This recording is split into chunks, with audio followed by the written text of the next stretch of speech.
আমরা ইংরেজিতে কথা বলতে গেলে কিংবা লিখতে গেলে আটকে যাই। এর কারণ জানো? কারণ আমরা ঠিকঠাক ভাবে গ্রামার জানি না। তাহলে চলো আজকে আমরা গ্রামার শিখি। গ্রামার গ্রামার কি?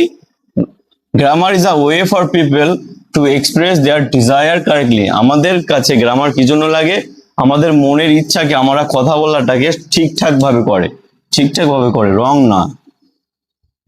রং ভাবে সবকিছু করা যায়। যেমন উই ইট রাইস এরকম লিখে দিতে পারি, we rise it, but it is a incorrect word এরকম লিখে দিতে পারি। কারণ আমরা গ্রামার ঠিকঠাক জানি না, এই জন্য করে আমরা এরকম করে দিতে পারি, এরকম করিয়েও দিই। কিন্তু আমাদের গ্রামার যখন সঠিকভাবে জেনে যাব তখন আমরা এটা করব না। তাহলে গ্রামারের কি হয়? We can divided grammar into 4 part. আমরা গ্রামারটাকে 4টে ভাগে ভাগ করতে পারি। আমরা গ্রামারকে 4টে ভাগে ভাগ করতে পারি। কেমন? অর্থোলজি, অর্থোগ্রাফি। অর্থোগ্রাফি কি? বর্ণ। আমরা বর্ণটা কিভাবে করব? অর্থোগ্রাফি বর্ণ আমাদেরকে জানতে হবে। ইংরেজি লেটার্স কটা? 26টা লেটার্স। এর কটা ভাগে ভাগ করা হয়? 2টো ভাগে, ক্যাপিটাল,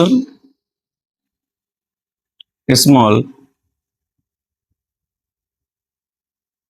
আমরা যদি ক্যাপিটাল লেটারের জায়গায় স্মল লেটার লিখে দিই, স্মল লেটার জায়গায় ক্যাপিটাল লেটার লিখে দিই, এটা কিন্তু হবে না, এটা ভুল ওয়ার্ড। কারণ যদি বলি রহিম ইজ আ গুড বয়, রহিম, রহিম এখানে ভুল আছে। কারণ রহিম একটা proper noun, proper noun capital ছাড়া হয় না, এটা স্মল লেটার হয় না। আমরা লিখে দিতে পারি সান। আমরা অনেক কিছু এরকম লিখে দিই যেগুলো আমাদের ক্যাপিটাল লেটারে লেখা উচিত, কিন্তু আমরা লিখে কিসে?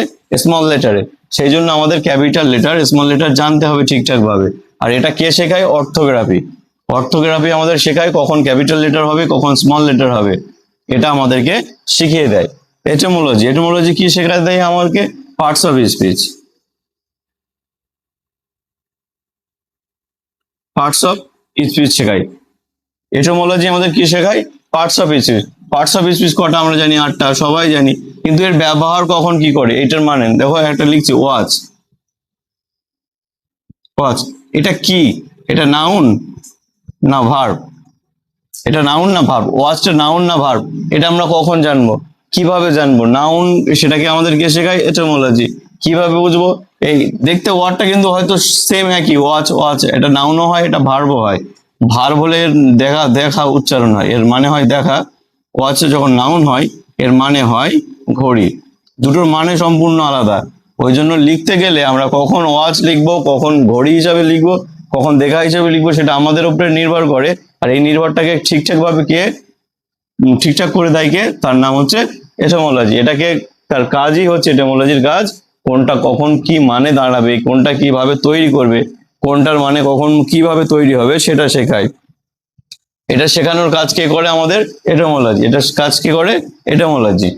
এরপরে সেন্টেন্স। সেন্টেন্স হচ্ছে বাক্য তত্ত্ব। এই বাক্য তত্ত্ব, বাক্য কিভাবে কি আমরা গঠন করব? আমরা বাক্যকে গঠন করার নিয়ম যেটা subject verb object, subject verb object. এবারে হেল্পিং ভার্ব আছে, এখানে হেল্পিং ভার্ব এবি আমরা ইউজ করতে পারি, অক্সিলারি ভার্ব। সেক্ষেত্রে এটা আলাদা জিনিস, সেক্ষেত্রে অক্সিলারি ভার্ব পরে বসবে। আমাদের নিয়ম আছে ডব্লিউএইচ ওয়ার্ড প্রথমে বসবে, ডব্লিউএইচ ওয়ার্ড প্রথমে বসবে।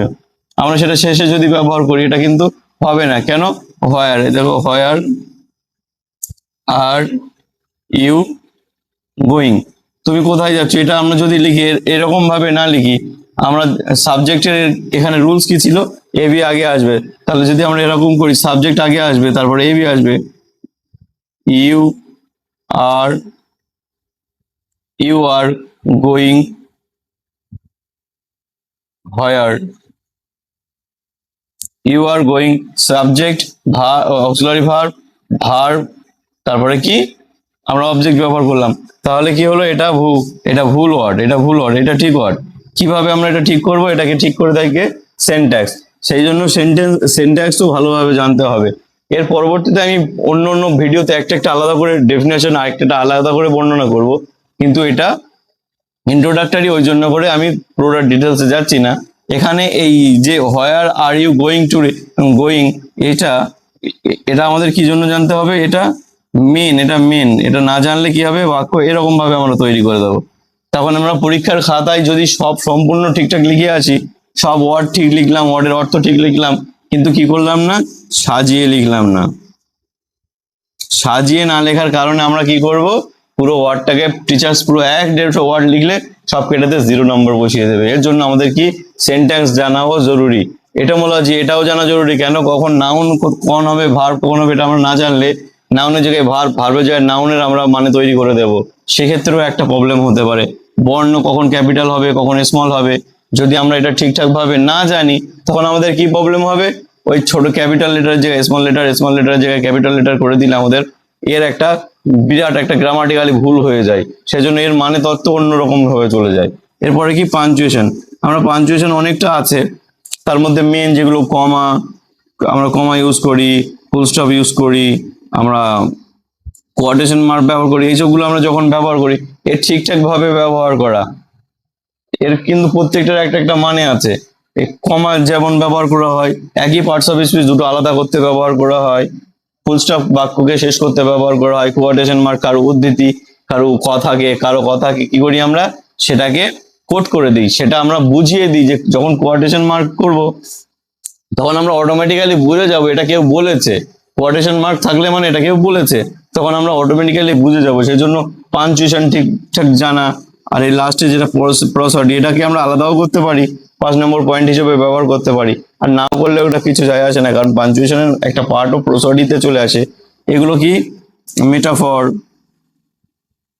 মেটাফর, সিমিলি, এগুলো বাক্যর একটা একটা বাক্যের আমরা মানে কি, আমাদের সবসময় একটা জিনিস মনে রাখবে, আমাদের মা ছোটবেলায় বলতো বেশি পানি আবার ঘেঁটিস না, এরকম কিন্তু বলতো না, আমাদের কি বলতো, আরো বেশি করে জল নিয়ে ঘ্যাট, তাহলে কি হবে, জল নিয়ে খেলা কর, তাহলে জ্বর আসবে না। কিন্তু মা অলরেডি এটা বোঝাতে চায়নি, মা বোঝাতে চেয়েছে তুমি তাড়াতাড়ি চলে আসো যাতে জ্বর চলে না আসে। সেই জন্য এটাকে কে ঠিক করে, এটাকে প্রসরি ঠিক করে। এটা জানা ইম্পর্টেন্ট। কেন জানা ইম্পর্টেন্ট, কারণ মা কি বলেছে কিংবা অন্য কেউ কিছু বলেছে, এটা আদৌ কি সেটা করতে বলেছে নাকি করতে বলেনি, সেটা আমাদের জানা ইম্পর্টেন্ট। কেন, না হলে আমরা ভুল বুঝবো কিভাবে, ওই যদি বলেছে মা আরো জল নিয়ে ঘাট, তাহলে আমরা কি করে, জল নিয়ে খেলা কর, তাহলে আমরা কি করতাম, আরো আরো জল নিয়ে খেলতে বসে যেতাম, তাতে আমাদের জ্বর এসে যেত। এই আমাদের ভুল বোঝার জন্য কি হয়েছে, ভুল বোঝার জন্য আমাদের শরীর খারাপটা করেছে। এই জন্য এটাকে কে ঠিক করে, এটাকে প্রসরি ঠিক করে।